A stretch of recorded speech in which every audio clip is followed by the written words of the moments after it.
بیان السیغ للکلمات التی فوق خط، یہ الامر الثانی کو آپ موٹا لکھیں گے، اور بیان الصیغہ کو آپ عام یعنی مرکز سے لکھیں گے، الامر الثانی کو نیچے جو یہ جو سرخ ہے یہ ہیڈنگ ہوتی ہے، اور تیسری جگہ پہ الامر الثالث یہ بھی ہیڈنگ ہے، آپ یہاں پہ لکھیں گے اعراب الحدیث الاخر، ٹھیک ہے۔ اس طریقے سے آپ نے پیپر کو حل کرنا ہے، اور اگر اسی ترتیب سے آپ پیپر کو حل کرنے کی انشاءاللہ کوشش کریں گے تو آپ کے لیے انتہائی آسانی ہو جائے گی۔ کہیں بھی اگر اعراب لگانے ہیں تو آپ اس کو لکھیں تشکیل العبارہ، یہ تشکیل الحدیث، یہ تشکیل التفسیر، یہاں جس چیز کی بھی اعراب لگانے ہیں، تفسیر کا پیپر ہے، نحو کا پیپر ہے، تو آپ لکھ دیں تشکیل العبارہ، عبارت پر اعراب وغیرہ، ٹھیک ہے۔ اور اگر بالفرض وہاں پہ آپ سے جو ہے وہ پوچھے جا رہے ہیں کہ کلمات کی تحقیق کریں، تو آپ وہاں پہ لکھ دیں تحقیق الکلمات التی فوقہا خط لغتاً، کہ جن کے اوپر جو ہے وہ خط لگا ہوا ہے ان کی لغوی تحقیق کریں ان کلمات کی، تو یوں آپ جو ہے وہ لکھ سکتے ہیں۔ اور تشریح ہو تو آپ وہاں پہ لکھ دیں تشریح العبارہ، ٹھیک ہے۔ تو یہ ہمارے پاس گویا ثانیہ کے جو پیپر ہیں وہ حل ہو گئے۔ اب ہم چلتے ہیں اگلے درجہ خاصہ کی طرف، کہ درجہ خاصہ کے جو پیپر ہے اس کو ہم نے کیسے حل کرنا ہے۔ یاد رکھیں درجہ خاصہ کے جو پیپر ہیں ہم نے جس کو حل کرنا ہے وہ میں نے اس کا چناؤ کیا ہے نور الانوار کا، چونکہ میں نور الانوار پڑھاتا ہوں تو اس اعتبار سے میں نے پھر نور الانوار کا پیپر کو اس کا چناؤ کیا ہے تاکہ آپ تمام بھی اس کو دیکھ سکیں۔ اب ہمارے پاس ایک سوال ہے، اور وہ سوال یہ ہے کہ مثال کے طور پر جیسے لکھا ہوا ہے کہ وَإِنَّمَا أَوْرَدَ بِهَذَا النَّمْتِ وَلَمْ يَقُلْ إِنَّ أُصُولَ الشَّرْعِ أَرْبَعَةٌ الکتاب والسنہ والاجماع والقیاس الی آخرہ۔ اب یہاں پر اس کا جو سوال ہے یہ تو لمبا سا سوال ہے، میں نے اس کو مختصر کیا۔ اس میں جو پوچھے گئے امور ہیں وہ نیچے لکھے ہوئے ہیں۔ نمبر 1 عبارت کا ترجمہ اور تشریح کریں۔ نمبر 2 قیاس بعلت منصوصہ کی مثال سے وضاحت کریں۔ نمبر 3 نور الانوار کے مصنف کا نام اور سن وفات لکھیں۔ اب یہاں دیکھیں آپ سے 3 چیزیں مانگی گئیں اس سوال میں۔ نمبر 1 عبارت کا ترجمہ اور تشریح کریں۔ آپ نے نیچے لکھنا ہے، اگر مثلا یہ سوال اول کا الف جز ہے تو الف لکھ دیں، با جز ہے تو با جز لکھ دیں۔ آپ نے نیچے لکھنا ہے ھذا الجواب محتوی علی الامور الثلاثہ، یہ جواب 3 امور پر مشتمل ہے، ٹھیک ہے۔ الاول نمبر 1 ترجمۃ العبارہ و شرحھا، عبارت کا ترجمہ اور عبارت کی شرح، کیونکہ آپ سے یہی پوچھا گیا نا کہ عبارت کا ترجمہ اور تشریح کریں۔ دوسرے میں آپ لکھیں الثانی توضیح القیاس بعلت منصوصۃ بالمثال، علت منصوصہ بعلت منصوصۃ بالمثال، کہ قیاس کی جو ہے وہ وضاحت آپ کریں علت منصوصہ کے ذریعے سے۔ اور الثالث اسم مؤلف نور الانوار وعام وفاتہ، کہ نور الانوار کے مصنف کا نام اور اس کا سن وفات لکھیں۔ تو اب دیکھیں یہ 3 امور آپ نے ایسے لکھنے جیسے آپ کے سامنے یہ لکھے ہوئے ہیں، اور لکھنے کے بعد پھر آپ نے اگلا کام یہ کرنا ہے فوراً کہ میں آپ کو اس کے لیے ایک اور جو ہے وہ بھیجتا ہوں، آپ دیکھیں ذرا اسکرین شاٹ کو، یعنی آپ نے پھر اس کے بعد کیسے اس کو وہ کرنا ہے، یعنی لکھنا کس انداز سے ہے، تو آپ نے اس کو اس انداز سے لکھنا ہے۔ مثال کے طور پر ایک منٹ میں آپ کو ذرا اس کی تفصیل سمجھا دیتا ہوں کہ آپ نے اس کو کیسے لکھنا ہے۔ یہ میں نے خیال میں شاید یہ مجھ سے رہ گیا ہے، ہاں یہ آ گیا۔ اب یہ دیکھیں الامر الاول ترجمۃ العبارہ، نمبر 1 کیونکہ 2 چیز پوچھے گئی نا، عبارت کا الگ پوچھا گیا یعنی عبارت کا ترجمہ کریں، اور شرح الگ پوچھی گئی تو شرح العبارہ، یہ دیکھو یہ لکھا گیا۔ اور الامر الثانی توضیح القیاس بعلت منصوصۃ بالمثال، اب یہ دیکھیں، اب اس کے نیچے آپ یہ جو الامر الاول ہے اس میں ترجمۃ العبارہ کے نیچے آپ عبارت کا ترجمہ لکھیں گے، اور شرح العبارہ کے نیچے آپ عبارت کی شرح لکھیں گے، اور توضیح القیاس بعلت منصوصۃ بالمثال اس کے نیچے آپ قیاس کی علت منصوصہ کے ذریعے مثال کے ساتھ وضاحت کریں گے۔ اور پھر الامر الثالث جو آپ سے پوچھا گیا وہ یہ پوچھا گیا کہ مصنف جو نور الانوار کا مصنف ہے اس کا نام کیا ہے اور اس کی وفات کا سال کیا ہے۔ یہاں آپ یہ لکھیں گے، اور لکھنے کے بعد جب آپ یہ پورا سوال مکمل کر لیں گے آپ اس کے نیچے لکھیں گے تم الجواب عن السوال الاول باحسن توفیقہ عز وجل۔ پہلے سوال کا جواب انتہائی بہترین طریقے کے ساتھ اللہ کی توفیق سے یا اللہ کی بہترین توفیق سے حل ہو گیا۔ یہ آپ نیچے لکھ دینا ہے، اور اس طرح کی جب آپ ہیڈنگ دیں گے انشاءاللہ اگر آپ بالفرض 30 نمبر لیتے ہیں، ممتحن آپ کو اس خوشخطی اور اس طرح بہترین لکھنے سے 4 سے 5 نمبر اضافی دے سکتا ہے، اور یوں آپ 37 تک پہنچ کر پاس ہونے کے قابل بن جائیں گے۔ اور اگر آپ نے اچھا لکھا ہے اور اس طرح کی ہیڈنگ دے دیں تو آپ کے نمبر 60 70 سے 80 95 90 95 تک پہنچ سکتے ہیں اگر آپ اس طرح کی کوشش کریں گے۔ اب ہم چلتے ہیں درجہ جلالین اور خامسہ جس کو کہا جاتا ہے عالیہ کے جو درجے ہیں ان کی طرف، اور ان کا پیپر دیکھنے کی کوشش کرتے ہیں کہ ہم ان کا پیپر جو ہے ہم کیسے حل کریں، اور ہمارے لیے وہ جو پرچہ ہے مثال کے طور پر وہ ہم اس کو کیا ترتیب بنائیں گے۔ اب مثال کے طور پر اس کے لیے پرچے کا جو میں نے سوال کا جو انتخاب کیا ہے وہ جلالین شریف ہے، اور اس کا سوال آپ کو میں 1 منٹ ذرا واضح کر کے دکھاتا ہوں، آپ اس کو دیکھیں ذرا۔ یہ دیکھیں، یہ آپ کے سامنے جو ہے یہ سوال آ گیا، آیت آ گئی ما ننسخ من آیتین، یعنی ایک آیت ہے اور اس کے حکم کو بیان کیا گیا ہے۔ یہ سوال لمبا سا ہے، ذرا میں سوال کو نہیں پڑھوں گا آپ کے سامنے، اب یہ آیت دیکھ لیں ما ننسخ من آیتین او ننسیھا نأتی بخیر منھا او مثلھا، یہ پہلے سپارے کی آیت ہے،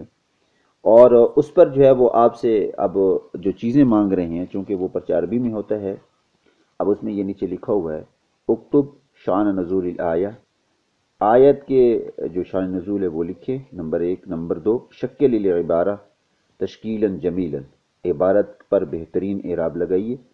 نمبر 3 فسر الآیہ مع ذکر اقسام النسخ، کہ نسخ کی جو اقسام ہیں ان کو تفسیر کے ساتھ آیت کی تفسیر کرتے ہوئے نسخ کی اقسام کو ذکر کیجیے۔ اور عرف النسخ، نسخ کی تعریف کیجیے لغتاً و اصطلاحاً، یہ لغتاً و اصطلاحاً لغوی تعریف بھی اصطلاحی تعریف بھی، گویا آپ سے اس سوال کے اندر 4 چیزیں پوچھی گئیں۔ نمبر 1 نیچے لکھا ہوا ہے الجواب عن السؤال الاول الف، یعنی اگر پہلا سوال ہے تو الف کو دیکھیں گے الف جز ہے یا با جز، اگر الف جز ہے تو وہ حل کریں، اور اگر با جز ہے تو با کو وہ کریں گے۔ اب اس پہ لکھا ہوا ہے کہ المحتویات،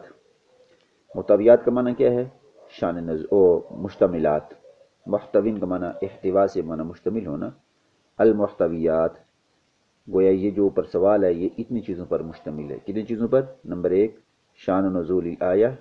نمبر 2 تشکیل العبارہ، نمبر 3 تفسیر الآیہ مع ذکر اقسام النسخ، اور نمبر 4 تفسیر النسخ لغتاً و اصطلاحاً۔ جب آپ یہ لکھ لیں گے اب اس کے بعد جو ہے پھر آپ نے کیا کرنا ہے، یعنی یوں ہیڈنگ دے کر آپ نے فوراً ان کی ہر ایک کی الگ الگ سے پھر تشریح کرتے جانا ہے۔ مثال کے طور پر آپ سب سے پہلے یوں لکھیں گے کہ الامر الاول شان نزول الآیہ، یہ آپ کے لیے ہیڈنگ بن جائے گی، پھر آیت کا جو شان نزول ہے اس کو مستقل لکھیں، اور اس کے بعد الامر الثانی تشکیل العبارہ، عبارت پر اعراب لگائیں، پھر یہاں پر عبارت لکھیں گے، پھر اس کی آپ اعراب لگائیں گے ترتیب سے، پھر الامر الثالث اس کو ہیڈنگ دیں گے، اور پھر نیچے لکھیں گے آیت کی تفسیر اور نسخ کی اقسام، اور الامر الرابع تفسیر النسخ لغتاً و اصطلاحاً، یہاں پھر آپ نسخ کی تفسیر لغوی اور اصطلاحی لکھیں گے، اور جب یہ سوال مکمل ہو جائے گا تو آپ لکھیں گے تم الجواب عن السؤال الاول والحمد للہ الذی بنعمتہ تتم الصالحات۔ ٹھیک ہے، یوں آپ اس درجے کے جو سوال ہوتے ہیں آپ ان کو جب یوں حل کرنے کی کوشش کریں گے تو انشاءاللہ اللہ کے حکم سے آپ کا یہ جو سوال ہے یہ جو سمجھ لیجئے کہ بہترین انداز سے حل ہو جائے گا، اور آپ کو اضافی نمبر بھی ملنا شروع ہو جائیں گے، اور ممتحن کا دل خوش ہو جائے گا اور وہ آپ کو اچھے نمبر دے دے گا۔ یوں آپ کے نمبروں میں ترقی ہو سکتی ہے۔ اچھا، اب ہم چلتے ہیں جو ہے وہ درجہ دورہ حدیث، اور اسی طریقے سے جو ہمارے مشکات کے طلبہ ہیں ان کے حوالے سے ہم پرچہ دیکھتے ہیں۔ مثال کے طور پر ہمارے پاس میں نے اس میں جو ہے وہ غالباً بخاری شریف کا یہ سوال ہے۔ اب دیکھیں، یہ حدیث شریف ہے، حدیث عائشہ رضی اللہ تعالی عنہ ہے، رضی اللہ تعالی عنہ جی، کہ وہ حارث ابن ہشام رضی اللہ تعالیٰ عنہ سے سوال کرتی ہیں، بلکہ وہ روایت کرتے ہیں حدیث عائشہ رضی اللہ تعالیٰ عنہ، یعنی عائشہ رضی اللہ عنہ سے روایت ہے کہ حارث ابن ہشام رضی اللہ تعالیٰ نے رسول اللہ صلی اللہ علیہ وسلم سے پوچھا، فقال یا رسول اللہ کیف یاتک الوحی، کیا پوچھا آپ سے یہ پوچھا کہ آپ کے پاس وحی کیسی آتی ہے؟ تو رسول اللہ علیہ وسلم نے ارشاد فرمایا احیانا یاتینی مثل سلسلۃ الجرس الی آخری۔ تو آپ صلی اللہ علیہ وسلم سے یہ پوچھا گیا کہ آپ کے پاس وحی کئی آتی ہے؟ تو وحی کے جو 5 اقسام ہیں، آپ صلی اللہ علیہ وسلم نے لمبی حدیث ہے بخاری شریف کی، آپ نے وہ بیان کی۔ اب اس میں جو سوال پوچھے گئے ہیں وہ دیکھیں، نمبر 1، حدیث کا ترجم الحدیث المبارک، حدیث مبارک کا ترجم الحدیث مبارک، تو حدیث مبارک کا ترجمہ کیجئے ترجمتاً واضحتاً۔ اور نمبر 2، اشرح الحدیث المبارک، حدیث مبارک کا جو ہے وہ کی شرح کیجئے اور اس کے وحی کے انواع کو ذکر کیجئے۔ وذکر انواع الوحی، هل هذا الحدیث من مسانید عائشہ ام من مسانید الحارث بن ہشام، کہ کیا یہ حدیث جو ہے وہ عائشہ رضی اللہ تعالیٰ عنہ کی مسانید میں سے ہے یا حارث بن ہشام کی مسانید میں سے ہے؟ یہ 4 امور اس سوال میں آپ سے پوچھے گئے۔ اس کو حل کرنے کا طریقہ بھی بالکل جیسے میں نے گزشتہ طریقہ بتایا، اس میں بھی آپ نے ایسے ہی کرنا ہے۔ الجواب عن السوال الاول، الف ان شقۃ الاول محتوین علی 3 امور، کہ پہلی شق 3 امور پر مشتمل ہے۔ الاول ترجمۃ الحدیث المبارک، حدیث مبارک کا ترجمہ، اور الثانی شرح الحدیث المبارک مع ذکر انواع الوحی، جو اوپر لکھا ہوا ہے بالکل وہی لکھنا ہے۔ اور نمبر 3 کہ اس بات کا بیان کہ یہ حدیث جو ہے وہ حضرت عائشہ صدیقہ رضی اللہ تعالیٰ عنہ کی مسانید میں سے ہے یا حارث ابن ہشام کی مسانید میں سے ہے۔ جب آپ یہ لکھ لیں گے تو پھر اس کے بعد فوراً جو ہے آپ نے ہر ایک کی الگ الگ تشریح کرنی ہے، اور اس کا طریقہ بھی وہی ہے جو میں نے آپ کو اس سے پہلے بتایا کہ آپ سب سے پہلے کیا لکھیں گے۔ مثال طور پر الامر الاول ترجمۃ الحدیث المبارک، حدیث مبارک کا ترجمہ، الامر الثانی شرح الحدیث المبارک مع ذکر انواع الوحی، اور الامر الثالث بیان ان هذا الحدیث من مسانید عائشہ رضی اللہ تعالی عنہ ام مسانید الحارث بن ہشام رضی اللہ تعالی عنہ۔ یہ آپ لکھیں گے، اور نیچے ہر ایک کی تشریح یا ترجمہ جو بھی آپ سے پوچھا گیا ہر ایک شاہ سرخی کے نیچے آپ وہ لکھتے جائیں گے، اور پھر سب سے آخر میں آپ لکھ دیں گے تم الجواب عن السوال الاول والحمد للہ الذی بنعمتہ تتم الصالحات۔ یوں آپ جو ہے وہ جب حل کرنے کی ترتیب بنائیں گے تو انشاءاللہ آپ کے لیے بالکل آسانی ہوگی اور بہترین طریقے سے آپ حل کر لیں گے۔ اور پھر یہ کہ جو آپ کے لیے مشکلات ہوں گی پرچے کے اندر، مثال کے طور پر آپ کو آدھا سوال آتا ہے لیکن اس طرح کی جب آپ ہیڈنگ دی گئے تو سارے نمبر تو آپ کو نہیں ملیں گے، یقیناً ظاہر ہے کہ سوال کا جواب جو نہیں ہے، تو پھر آپ کو کتنے نمبر ملیں گے؟ میرا اندازہ ہے اور میرا تجربہ یہ ہے کہ آپ کو کم از کم 5 سے 6 نمبر اضافی مل سکتے ہیں۔ اب دیکھیں، اگر 4 سے 5 نمبر یا 5 سے 6 نمبر آپ کو اس طرح کی ہیڈنگ اور اس طرح بہترین لکھنے سے مل سکتے ہیں تو کیوں نہ ہم ان چیزوں کو یاد کر لیں اور اس پر توجہ دیں کہ ہماری جو کمی کوتاہی اگر کسی کتاب میں ایسی ہے کہ ہماری تیاری مکمل نہیں ہو رہی تو کم از کم مفت کے یہ 5-6 نمبر یا 4 نمبر تو ہمیں مل سکتے ہیں نا۔ تو بالکل آپ اس کی تیاری کریں اچھے طریقے سے اور ان کو دیکھ لیں، اور میں ان کو ابھی گروپوں میں بھی شیئر کر دوں گا، پریشان ہونے کی ضرورت نہیں ہے۔ اور باقی انشاءاللہ جو دراسات ہیں پیپر ان کی چونکہ میں نے نہیں بھیجے، میرے پاس پیپر نہیں ہے، میں کوشش کروں گا ان کے پیپر کہیں سے لیتا ہوں، اگر مجھے مل جاتا ہے تو انشاءاللہ ان کی بھی میں اس طرح حل کر کے ان کے لیے بھی ایک آسان طریقے سے کلاس لوں گا، ورکشاپ لوں گا، تاکہ جو دراسات والے ہیں وہ بھی ان کو حل کر سکیں۔ اور باقی اللہ تعالیٰ آسانی والا معاملہ فرمائے۔ میں دعا گو ہوں آپ تمام کے لیے، اللہ تعالیٰ آپ تمام کو کامیاب کرے، اور ابھی سے محنت شروع کر دیں، بس یہ محنت کے دن ہیں، 1.5 ماہ رہ گئے، تو انشاءاللہ اس طریقے سے آپ کامیابی آپ کے قدم چوم سکتی ہے، آپ کو نمبر مل سکتے ہیں جید جداً اور ممتاز میں۔ اللہ تعالیٰ آپ کو کامیاب کرے۔ السلام علیکم ورحمۃ اللہ وبرکاتہ۔